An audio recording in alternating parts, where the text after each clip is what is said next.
পুজো পুজো পুজো পুজো শেষ। সবার পুজো কেমন কেটেছে? আশা করি সবার পুজো ভালো কেটেছে, আমারও পুজো ভালো কেটেছে। একজন একটা কমেন্ট করেছে, ভাবলাম কমেন্টের রিপ্লাইটা দিয়েই দিই। বলেছে যে আমার তো স্কিন আছে, তাহলে কি আমি আমার বউকে সুখ দিতে পারবো না? তাহলে কি আমি কেটে ফেলবো?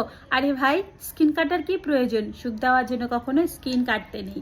তোমরা ভালোভাবে আউটারটা দাও, ভালোভাবে ইন্টার করো, ভালোভাবে স্ট্যামিনাকে বুস্ট করো, আর নিজেদের এনার্জি লেভেলকে হাই রাখো, দেখবে এমনি তোমার বউ খুশি হয়ে যাবে। স্কিনের সাথে বউয়ের খুশির কি সম্পর্ক আছে? যখন তোমরা ইন্টার করছো তখন তো এমনি স্কিন পিছন দিকে চলে যাবে। তোমার থাকুক না থাকুক সেটার কোনো ম্যাটার করে না, না থাকলেও যা, থাকলেও তাই। তো এটা নিয়ে কোনো চিন্তা করতে হবে না।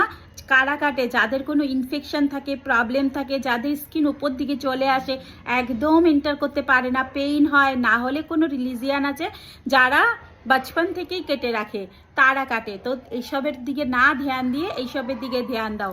তো চলো, আর কি বলবো, টাটা।